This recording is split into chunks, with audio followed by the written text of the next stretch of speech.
All right. Well, good afternoon, everybody. Shout out to all the brilliant minds and the wonderful stewards of the IDA program. Welcome to spring, right? And also to a new program year. Always want to give gratitude to all the partners and stakeholders in the work that we do. And welcome in a new year of the work that we get to do. We appreciate all your patience and your resiliency and a lot of the changes and updates that we're making as we look to advance the work we do and the services that we provide for our savers and those within our networks. And with that, I wanted to start us off with an update. I know it's probably been a while since we talked about the IDA Core EDI development series. We met back in February. I think we did some work in convening around talking about what it could look like, what worked from the prior series, and what it could look like to create something moving forward. So wanted to just check in, provide an update since we met last. One of the things that we've decided is that moving forward, the IDA Core Equity EDI development series will be mandatory. The next steps is to define what does mandatory mean and what does that look like for us in the initiative, and working with y'all to inform how it looks for FOs and also working with our network partners to see how it impacts their networks. So we're able to create something that is accessible, sustainable, and allows us to make the impacts that we want in trying to challenge the racial wealth gap here in Oregon, and also have culturally competent professionals doing the work, and to step into the space of continuing to strive to be culturally responsive organizations in our equity journeys. So just kind of wanted to let everybody know that that's coming up. A next step will be at our upcoming FO meeting later this month. We're going to do some workshopping, so we'll get to spend more time in this. I'll be able to unpack it a little bit more, give you some frameworks, and we'll be spending some time looking at what does it look like, how can it look, and how will it be successful, considering both perspectives of FOs and our network partners, to continue to advance not only our equity lens, but our commitment to equity and justice as an initiative. So so stay tuned, more to come. Look forward to doing the work with y'all. And as always, we appreciate your partnership in this effort to do what we do to have a more equitable space. So thank you. Oh, and if you have any questions directly, you can shoot them to me an email and I'll respond to you directly. Thank you. Thanks, Randy. Hi, everyone. Again, this is Amy speaking over here, the manager of the evaluation at Neighborhood Partnerships. So we're going to spend the bulk of today talking about client info and the new rollout. I want to start by asking, have people seen the new client info tab in their systems? Is anyone seeing it? Is there anyone who's looked for it and is not seeing it? I saw it. Thanks, Swan. All right. Just to provide you with a brief recap of the rollout. So that client info activity had a lot of elements tied to it. And the expectation was that VistaShare would push out this version of the activity that we had all created and proofread, and it was all ready to go. And the reality is that some of the elements didn't automatically push out into each of your systems. So VistaShare had to do some manual work to get all that information into each of your systems, into each of your databases. And I'm happy to talk about that further for anyone who's interested in more details about how Outcome Tracker works. But the bottom line is that if you notice something in your system that doesn't seem right, please feel free to let us know. No question is too small or insignificant or too, just don't worry about reaching out to us, please. That includes if you see changes to your application or intake tab. One thing we didn't anticipate is that because client info includes some questions from the application tab, that there ended up being some inadvertent changes to your application or intake forms. We think we've caught all those and fixed all those. For example, like some people had now a new field for credit score. But we feel like we've taken care of all of those. But if you notice anything that you don't think you should have, or if you notice something missing, please just reach out and we will try to fix it as soon as we can. So with the rollout of the client info activity, there were a number of self-service forms. So we're going to take about 20 minutes now and give you an initial walkthrough about one of the ways that you can use self-service forms as a way to give you a first orientation to it, and maybe even a way to try it out. So if you want to log into Outcome Tracker and follow along as Erica walks us through that, you're welcome to, or you can just watch. She's going to share her screen. When she's done with that, I'll talk about where things are at with the financial experiences, the updated to the financial capabilities tab, implications for data cleanup, and then Outcome Tracker reports. Any questions before we go into that? And then I'll let Erica take it away.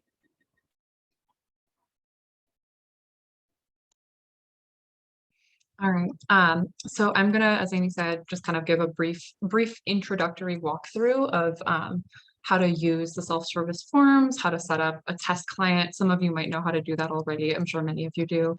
But just for those of us who might not be familiar, just to kind of get people oriented with what this all looks like and how it all flows. And we will be definitely returning to this information in the coming months and be providing more, I guess, robust training around it. But this is just an initial quick glance so that you have, you know, some bit of a sense of having eyes on it, just so that it's a little bit more oriented. Because VistaShare and Outcome Tracker are not the most navigable interfaces, and I personally always appreciate walking through things. So I'm going to share my screen over here. As you can see, we're just here at the home page. So first, I'm just going to get us oriented with the tab itself, the client info tab. I'm going to go to our primary test client, GZ. And as you guys can see, we have client info. Here's the tab.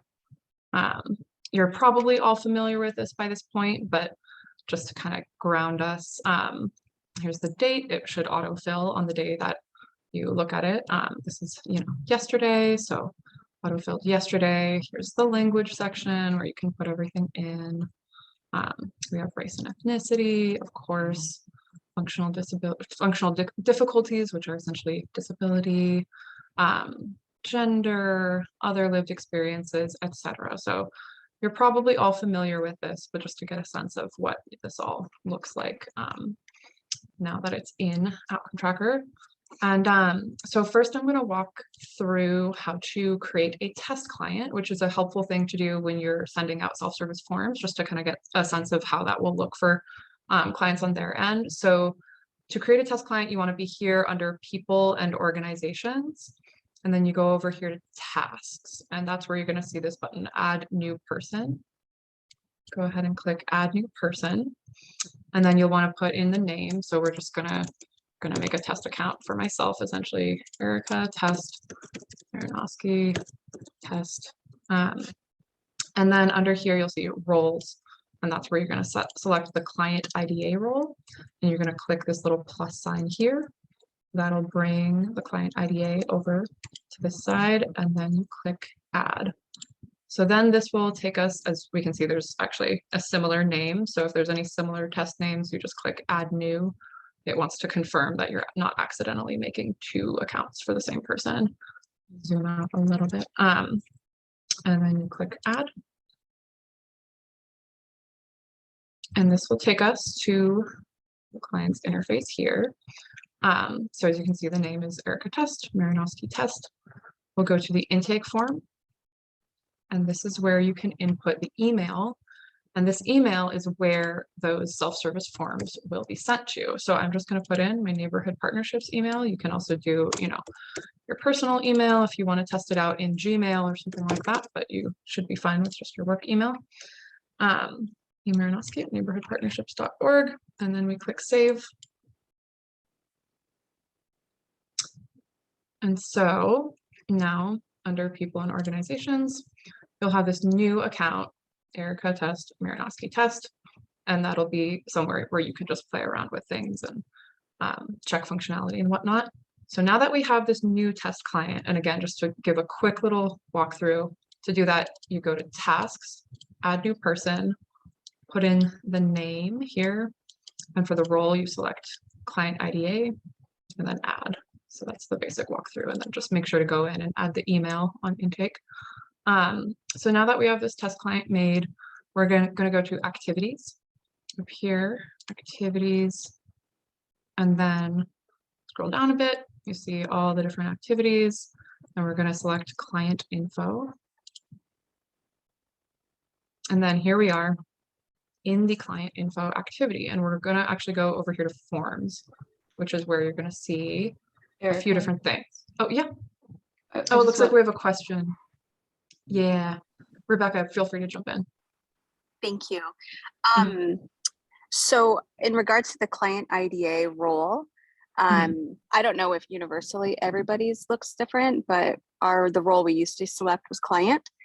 And so I'm wondering if client IDA, I noticed in someone else's roles that it was a second role, not a replacement role. So do we need to now only use client IDA, or do we use both client and client IDA? Does the old client one, is it obsolete now? I'm just curious about the differentiation. That is a good question. I'm actually not sure. Okay. I'm pretty sure I know the answer. Rebecca, you can keep however framework you want. So we're not changing that piece. Everybody has it different. Some folks have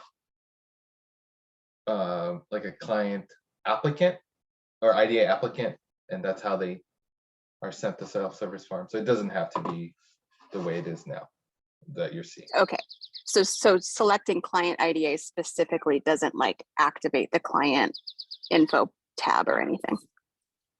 No. Okay. I don't believe so. No, I don't think so. I think we will verify that though. Thanks. Yeah, you. good call, Amy. We should double check that with VistaShare. But yeah, that's a great question. Thank you for bringing that, Rebecca. And just to also iterate, if anyone else has questions, please feel free to jump in. I'll pause at a couple moments so that people can bring things up, but let's definitely bring things to the fore if and when they arise. So here we are now, we're in the client info activity on the forms tab. And so this is where you're going to see all the new self-service forms. Most of you probably know already, but this is just essentially the tab itself. This data entry form is basically just another word for tab, another phrase for tab rather. So as you can see, we have the Arabic, we have the Russian, the Spanish, the English. I believe some of you may know this already, but essentially English and Spanish are functional and operational. They should all be working correctly.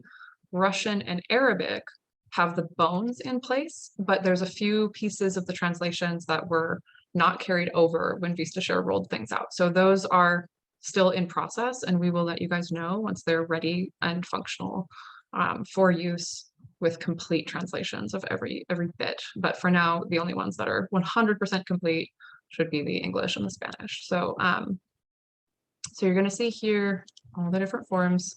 I'm going to go ahead and click just on the English self-service form.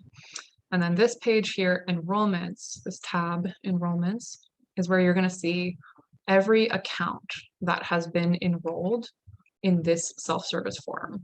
So you can see there's a lot of test clients. It looks pretty hectic. It looks pretty chaotic because these are just a bunch of fake test clients that we've been messing around with. So to add a client, and in this case, the test client that I just added, you're going to go over here to the button invite. Go ahead and click that. And so then you're going to select the role. And Rebecca, thank you for your question. You're going to select whatever role your clients would normally fall under, even if that's different from ours, which says client IDA. So you're going to select that role and then click continue.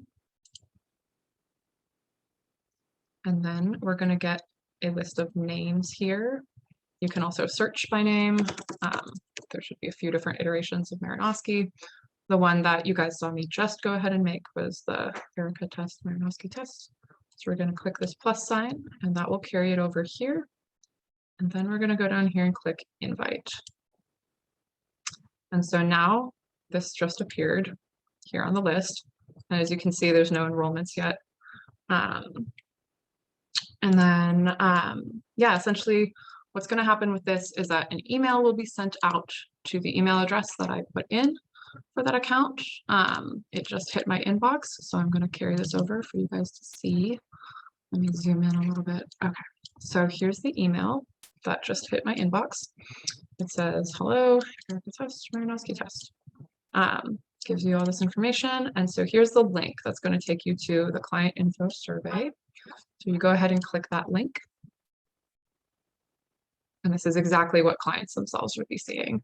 And so then when the client clicks that link, or when you click that link, you're going to be taken to this page here. And so as you can see, it's very, very similar to the tab that we looked at earlier. It's the exact same content, just, you know, slightly different aesthetic presentation, but more or less exactly the same. I mean, all the content is exactly the same, but just the way it looks might be, you know, a touch different. So one thing that differs between the self-service form and the tab is that the form does have this option to click save and return to the answers later on and finish at a later time. And then when you're done, when the client is done, they're going to want to just make sure to hit save down here, or finish and submit, sorry. Save is to save it and come back and complete it later on. Finish and submit is how you totally finalize it and put it in as done. So that's what clients are going to see, and they can go through here and, you know, select things as needed. There's these other write-in fields where you can, you know, write in another language, etc. So that's what clients will see when they receive that email in their inbox. And so now just to return to that email, to give you guys a sense of this, here we have the name, and that autofills. Here, right now, this autofills to Oregon IDA Network, because that's our iteration of things. But for you guys, this will autofill to your FO name, so CASA or ERCO or Project Youth Plus, etc. And down here, this will also, by default, autofill to your FO name. But if you want, this is something that you could potentially change and edit to be a particular staff person's name if you felt that that would be a little bit more approachable and make more sense for clients. It's kind of up to you, you know, in your particular organization, whether or not you want this to be customized with a particular person's name. And I'll show you guys how to make those changes real quick. I want to pause for a moment though. Does anyone have any questions, or is there anything that you want me to just walk through again real quick? Just to add, I know the question came up a while ago about cell phone or like phone compatibility. And I'd really suggest that if people are curious about that, to send yourself a test and open it up on your phone so you can see how it presents on a phone. I think that's, this would be the way for you to find that out related to that earlier question. Looks like Laura has a question. I cannot hear your audio, Laura. I'm sorry, is that better? Yes. Okay. For the non-English forms, will these messages be translated or will they be in English? Yes, they will be translated. Sorry about the background noise. They'll be translated, and I can give you guys a quick glance at that too if you'd like. Yeah, so we have Spanish, Russian, and Arabic for the translations for both the forms and the emails that will go out for those forms. And the reason I made this display differently here is just to address Luke's comment about displaying on phones. As you can see, you know, this does have some flexibility in how it displays depending on, you know, if you're looking at it on a browser or on a phone. We have done some testing of these on phones. They should be working all fine on phones. But if you do hear about any issues or find any issues yourself, please feel free to get in touch. But they should be phone compatible, mobile compatible, all that good stuff. So Looks like we have one more question. Oh, yes, at least. Cecilia.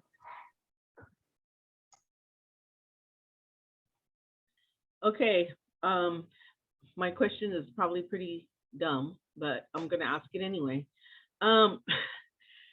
Now, is this self-service form only for those FOs that are already doing self-service forms, or is this for everybody?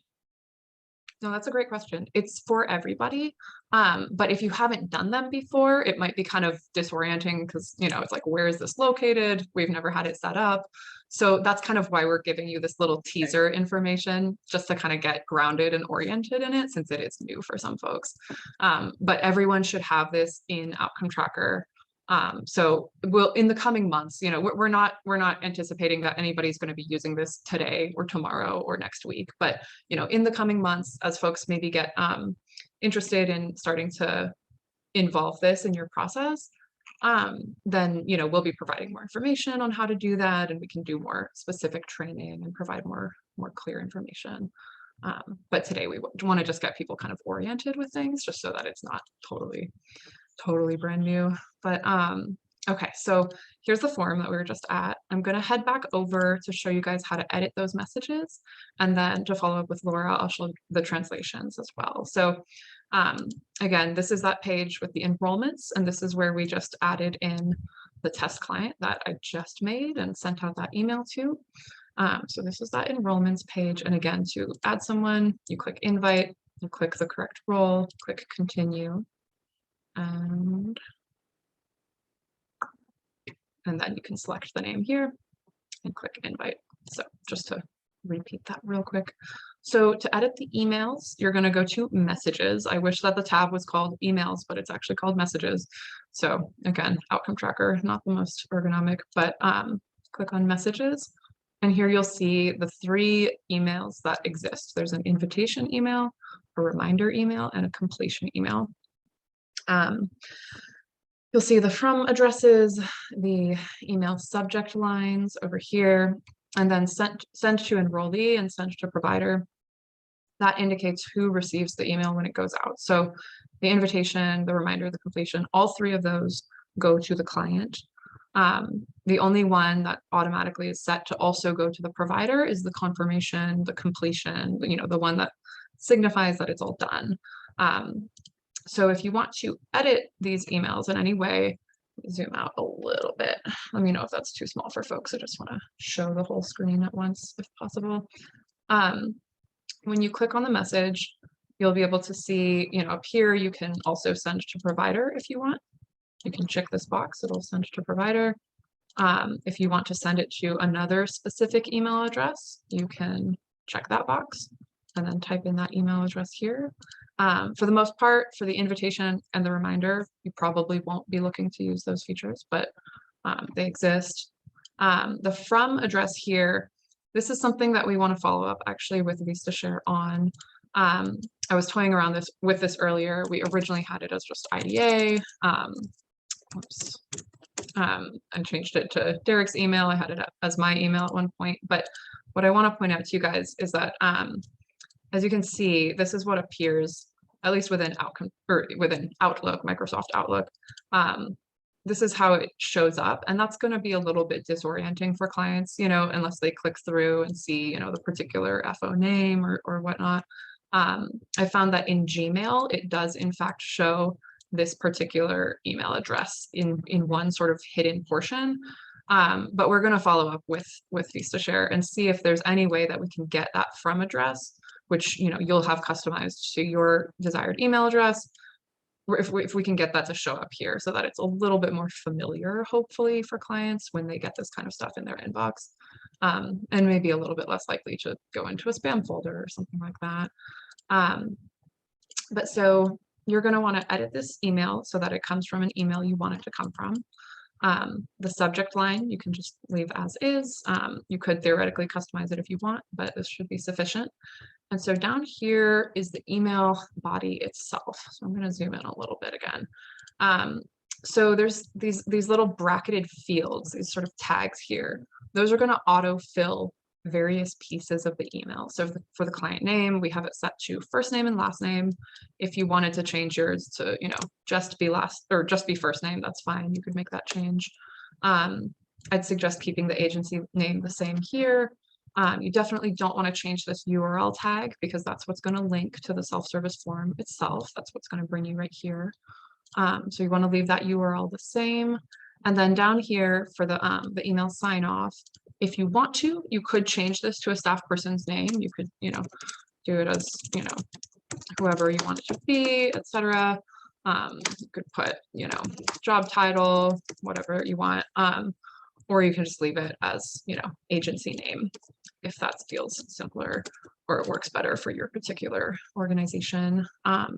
So then once you have this all set, which, you know, for most of you, you may not need to make any changes at all, but if you do want to change something like this, go ahead and do that. The one thing that you will definitely need to change if you're using self-service forms is the from address. You'll want that to be, you know, an email address that is, that makes sense for that purpose. So once you change that and make any desired changes to the email itself, you just go ahead and click save. Straightforward. And then again, if you change, you know, something in one place, you want to kind of replicate that in other places. As you can see, the reminder is set to send after 7 days. You'd want to change the from address here, just that kind of thing. And then the completion, just to give you a little glance at that. This is what this looks like. So those are the emails. And yeah, that's the basic walkthrough there. Lane, it looks like you have a question. Oh, or Cecilia, were you first actually? Feel free to jump in. Okay, I think Cecilia's was from before, so I'm gonna go for Oh, it. okay. She's indicating that she does not have another question. Okay, so my question is,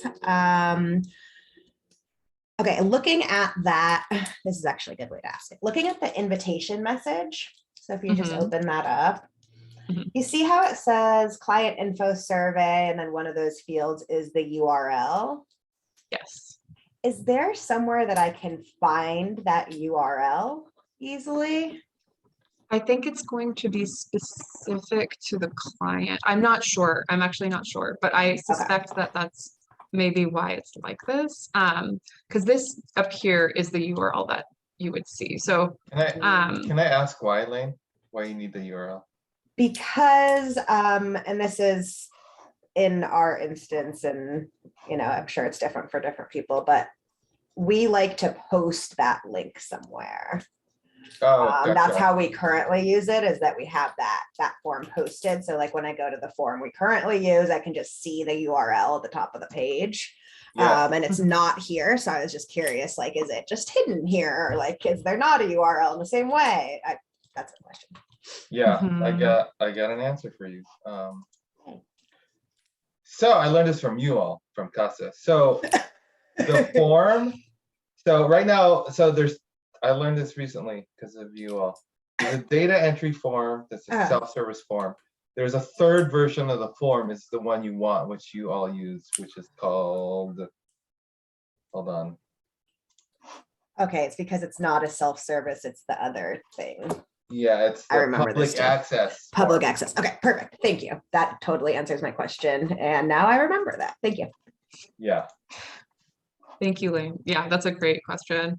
And I just quickly confirmed that when these emails go out to clients, they're each going to get a unique link. So okay, and then that's the difference between the self-service and the public access, I think, right there. So just to give thank you, you. like, That yeah, is very clarifying for me. I'm glad. Just to give a quick demonstration of that, you can see here that these URLs are different for these two separate test emails. So this number here, 22C26, etc. That's different. So just to demonstrate that, but go ahead, Laura. So are you saying there's a way that we don't have to have an individual URL for each client? Or Yes. Derek, do you want to jump in? Again, I learned this from Casa. we use the portal a lot for forms, and because what you showed, Erica, where it's like on behalf of, well, whatever, like that gets pulled into spam a lot and people miss it. So if we could send, and now that we're doing this along with the financial experiences survey at the same time, instead of sending them two separate emails pushed out of OT, it'd be really nice if I could just send my own form email in Outlook that has those two links that would be the same for everyone. Is that an option? Yes. So let me ask something from Casa. Is it okay? I'm taking over, Erica. Go for it, please. Okay. Lane, okay, I'm a client. How does it know then to associate my answers to my, I'm assuming, existing account in Outcome Tracker. So that's the difference, is that it's not tying it to an existing account, it's creating a new account. So that's the thing, Laura.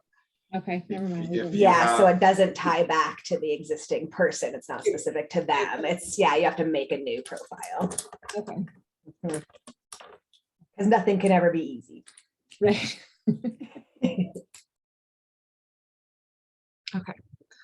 Laura, I hope that answered your question. Okay, great. So just to loop back around, we were talking about the translations earlier.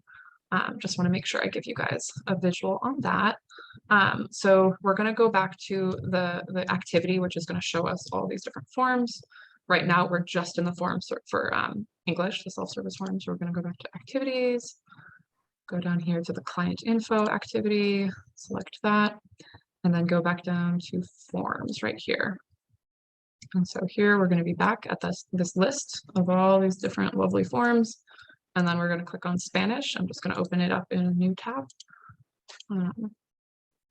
So here we have, you know, the same set of enrollments and whatnot. This one has a much smaller list of people who've been enrolled.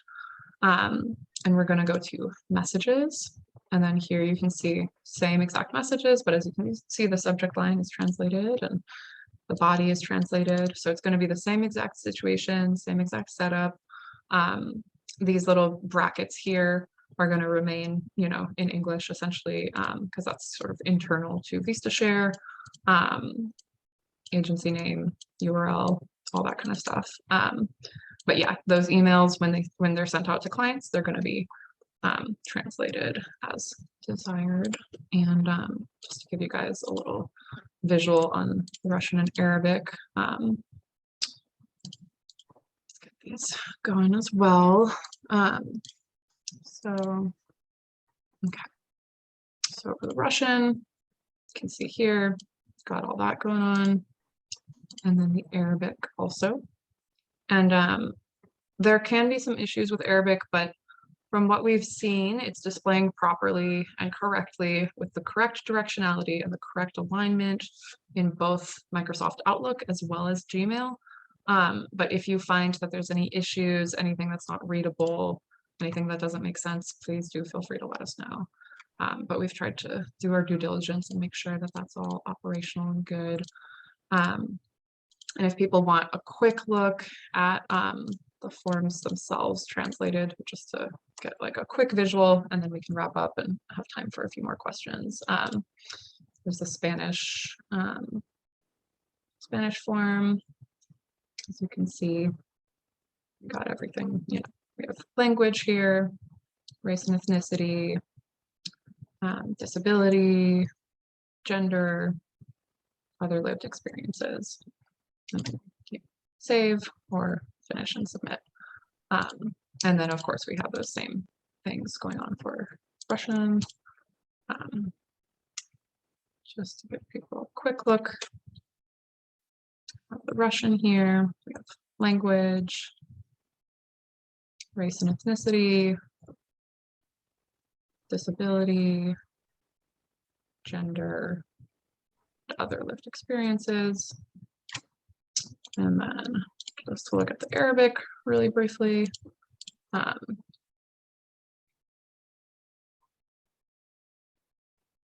got the Arabic, we have language, race and ethnicity, disability, whoops, missed gender, and then other lived experiences. So that's what we've got for you guys. And we'll definitely be providing more information and more robust training in the coming months. But yeah, if people have any questions or if there's anything that you want me to walk through again real quick, because I know it was quite a bit to recap, feel free to jump in. Real quick, I have good news for Laura. It's so specific to Laura. Okay.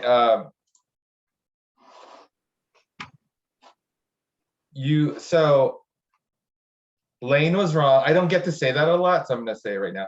Lane is wrong. It's the only time you'll ever be able to say it, Derek. Yes, Bask exactly. in it. Enable. So I created one in our instance just to see what happens. And there is this tab called name matching. And it says users will be directed to portal after filling out the form. If OT recognizes that a user is already in the system, no new name record will be created. So it will try to match them. And that's from the self-service form link, So or is that a different? if you want to do it yourself, those self-service forms are in Outcome Tracker. You can, yeah. So what I did is I chose the English one. I chose copy. And then I get 3 choices, and I chose public access form. If we want to do that, we would have to have a separate one for each language also. Yes. And because we're making a copy, it'll still autofill to the right tab. Yes. That's awesome. Thank you. For what it's worth, we just don't use that part of the form. So I was more ignorant than wrong. I'm just messing. You know, I have full respect of you for I you. know, Derek. No, thanks everyone for your questions. Yeah, definitely there's so much to uncover. So I appreciate that and appreciate all the questions, and I'm definitely still figuring pieces out. Thanks, Erica, for that recap. We look forward to talking about that further with you guys. I'm going to provide 3 other quick updates now related to this. So first, financial experiences. This is the update of the financial capabilities tab. VistaShare ran into a bug as they were rolling it out. They're currently testing the bug. Probably going to be testing more tomorrow. So if their fix for the bug works, then that will probably be rolled out to you next week. I will again send an email out to the FOs list to let you know that it's going to be happening. I want you to know it's like at least a 2-part process. So when VistaShare first pushes it out, it's kind of like raw, and it will have like some hidden calculation fields showing up. And so it might be a little disorienting. So if that happens to you, that you go in there and you see that, just sit tight for maybe an hour. And it's just like in process, and it will be getting updated. If it lasts more than an hour, though, I would say feel free to reach out to us. Any question, in the meantime, you can use the financial capabilities tab, no problem. For those of you with micro enterprise savers, you can enter those business specific questions on the intake or the exit data tabs, whichever is appropriate, as you have been doing. So until we get the new tab. Any questions about financial experiences?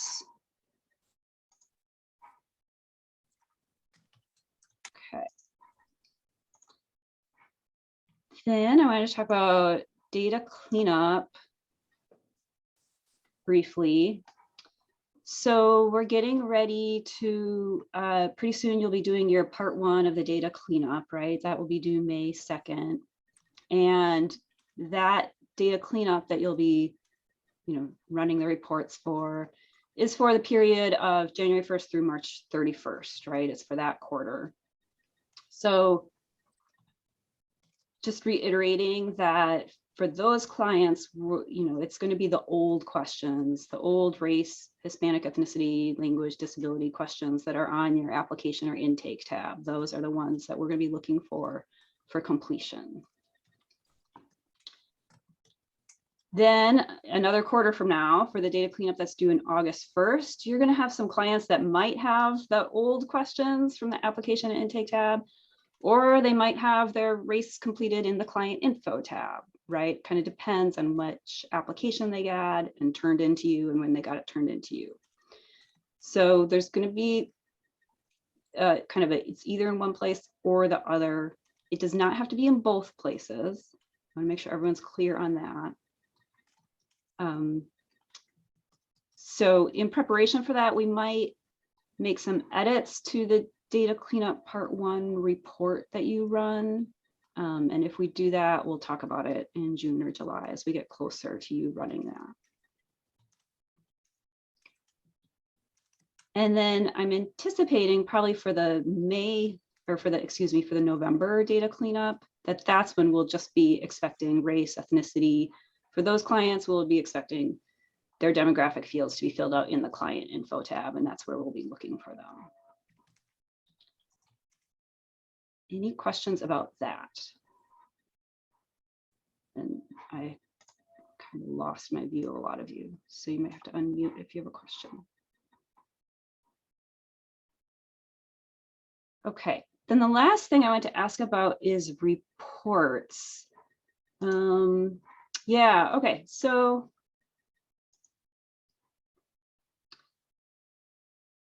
a couple years ago, we created these reports in Outcome Tracker. They're called Quarterly Completion with Race and Ethnicity and Quarterly Demographics, Open Accounts. This is what the Open Accounts one looks like. It's just taking the data that's in the existing race field and putting it in a table for you. So we rolled those out a couple years ago, and we had some conversation then about them and how to use them. In the meantime, we've rolled out the equity benchmarks that we've kind of prepared and consolidated for your use. So now we're thinking about, well, what reports do we need in Outcome Tracker to support you that are based on the client info demographics? So I have a couple of questions for you, and we're just going to do polls at this point, just so I have a little bit more information, and then we'll come back and talk about it more at a later date. So Luke's popped out the first, oh yeah, both questions there for you. So the first question is, in Outcome Tracker, do you use these reports that I just pointed to? If you can answer that. And then the second question is, like, do you have other reports that you're using that are pulling race and ethnicity from the IDA application?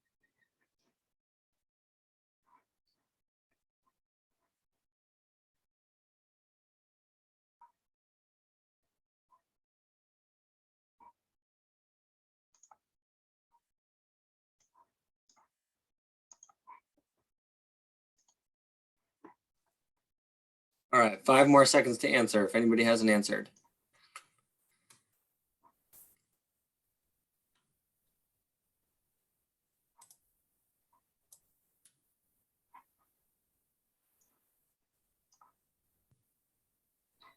Okay, so okay, yeah, that's good to know. Thanks, Laura.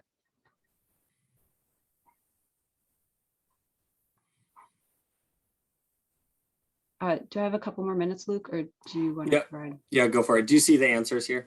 I do, yeah, thanks. Okay, so any FOs that have been using them in the last year, does anyone have any comments on their utility? Like, do you anticipate, you know, if we create similar reports using the client info demographics, do you anticipate you would continue to use those over the coming months and years?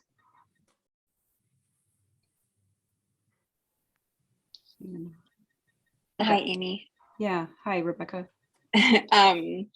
So I use them for a variety of different reasons. I think for IDA purposes, I would be happy to use the categories that we're switching to for client info. So I think that makes a lot of sense.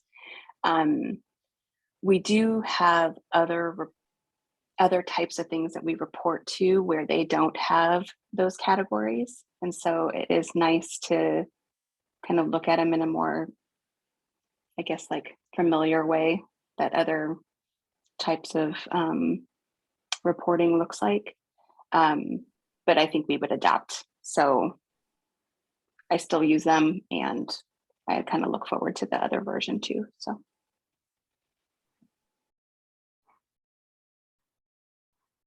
Any other FOs want to comment on their use of the existing demographics reports?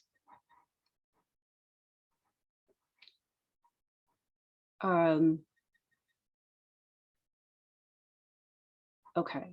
And then are there any FOs that do not use them that would be willing to share a little bit about what they found challenging about them?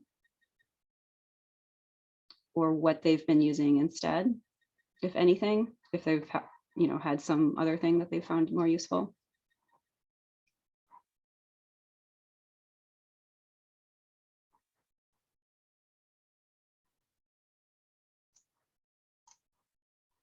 Okay, thanks, Amy. I see your note in the chat. So, all right, well, thanks. That's helpful, everyone. Thank you again for your patience. I think we're nearly there. So, yeah, reach out as things come up. Thanks. Thanks, Amy and Erica and Derek. I'm going to finish us out with just a few final updates. So first, let's see, I'll share my screen because that's what everybody's doing. So you have a new grant, which means you need to set up your new grant, a new match source group tied to that grant based on your award. So if you have not yet done that, please go back to your award letter, and those are the numbers that you can use to set up your new grant. Also, we talked about this a couple weeks ago. If you have not yet set up a program type, please do that. Just to remind you, when you go to program types, these are defaults for when you set up a new account. And the primary one that we are asking everybody to use is putting in a max annual match limit. You can also put in a max lifetime match, but it's switching the way we look at this from a savings limit to a match limit. So if you have not yet done that, please reach out if you're confused about how to get these.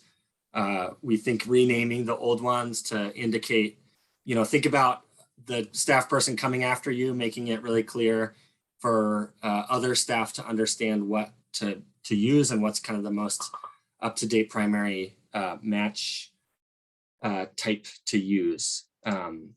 So again, reach out if you are confused about any of those three things: program types, setting up a match source group, and the grant.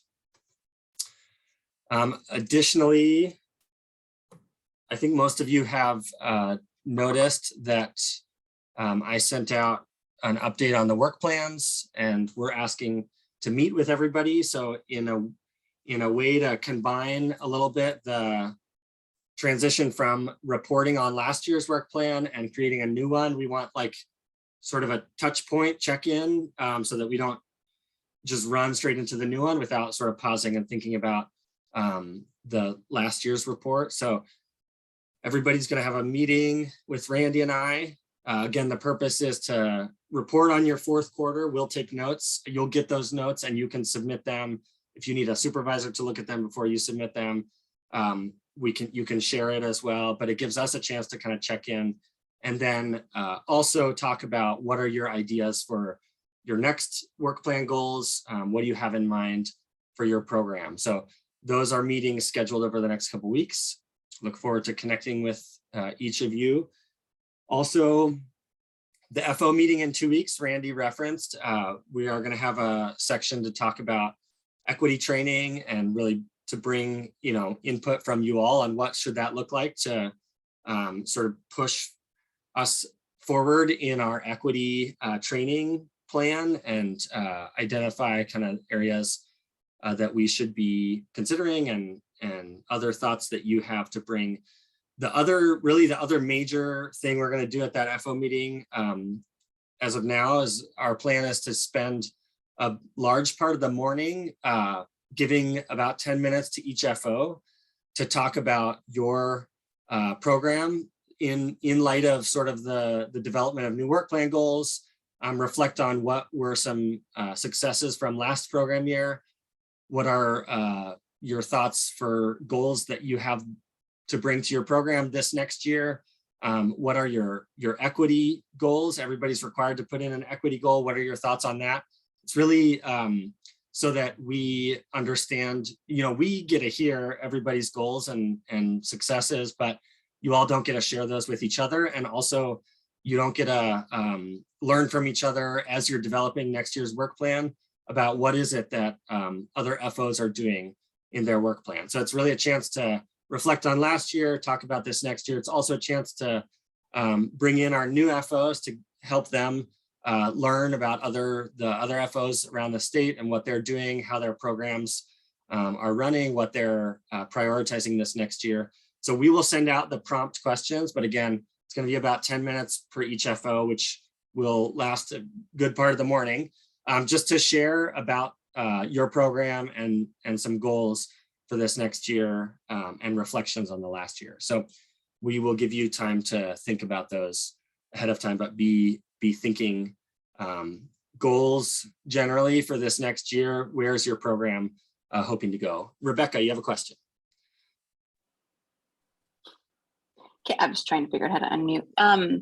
Can you just repeat when we're doing that 10-minute report out? The FO meeting in 2 weeks. Okay, thanks. Yeah. Any other questions? Okay. All right, the last thing, I'm gonna share my screen again. We have been looking for the HUD numbers to come out so we can put out a new income calculator and limits. They have not come out yet, but this is kind of the last point to make any suggested changes to the income calculator before a new one goes out. And I've talked to many of you in the course of the program and fiscal reviews about one thing that I've identified that I think would be helpful. So here's sharing an image of the income calculator adding a date range field. So next to the gross pay amount would be the date range. And this would be to support common errors in gaps in pay, maybe not getting a full 8 weeks, giving some reference to which documentation covers which period. Is it there? I don't think it's necessarily a required, like you would always have to fill this out, but if it's something that you find supportive, and if other people are doing income calculators, it helps sort of reflect what is documented, what's the pay period, along with the pay amount. So that will be in the update. Again, it's just right side by side, having you put in a date range here. Also, I don't have a poll, but I want you to put in the chat, what is the most number of incomes you've had to put on this page? My goal is to save your fingers from arthritis from scrolling up and down so many times on this form. It has 6 fields. Now we've had the income calculator for, I don't know, 5 or 6 years. What's the most number of fields that are necessary for this consistent income tab? Put it in the chat. What do you think? What do you see as being the most that you've seen come in for consistent income? 3, 4, 4 tops, 4 max, 5 tops.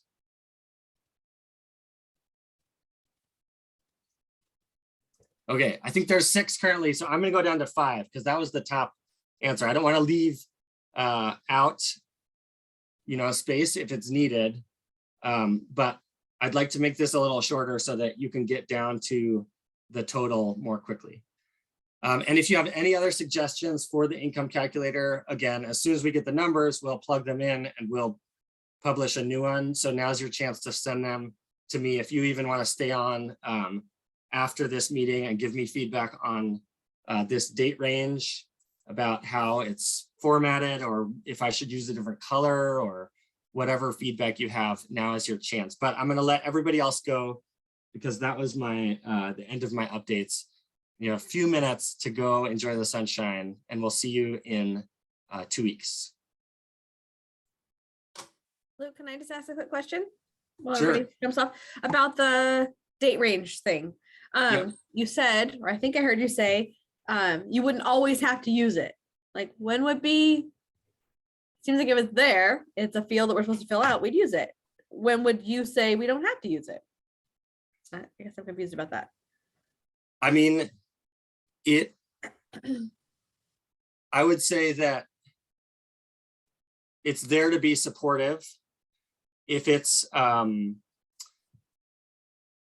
if you find, or if we find in our program and fiscal reviews, let's say this, that you're consistently having gaps in income, that it's, you're having other people fill out the income calculator and it's hard to track, but primarily it's the gaps in income or the bi-weekly versus 2 times a month. Those are super common mistakes.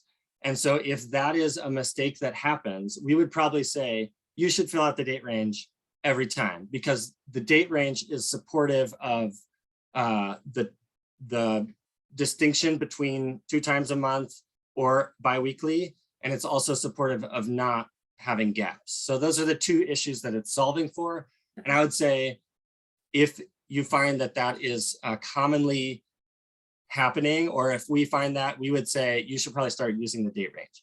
But again, we're just trying not to add another thing if it's not helpful. But if we don't have the field there, then we can't make that accommodation. So. Okay, thank you. And have a great day and enjoy the sunshine. Thanks. Any other questions or feedback? I'm gonna stay on until everybody drops off. Oh, I got feedback, bro.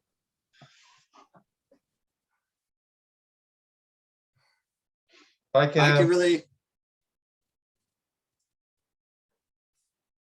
Oh, well, wants to hang out. hi Hoa, do you have any questions? I try to understand. I need to read one more time to understand. Yeah. Yeah. Okay. Bye bye. Do you want to see this one more time? Oh no. Do you will you send that to us or not? Or I need to find in the toolbox. When the new one is ready, we'll put it on the toolbox, but it will have this extra field for date range. But it's not ready until the new income limits are ready. And so we will let you know when it's ready. Okay. Yeah. Thanks. Thank you, Hoa. Yeah. It has something changed, right? What's that? It has something changed. It's different with the last time. Yeah, just an additional place to put the date range for the pay Yeah. period. Okay. Yeah. Yeah. Thank you. Bye bye. Thank you. Bye. Are we all set?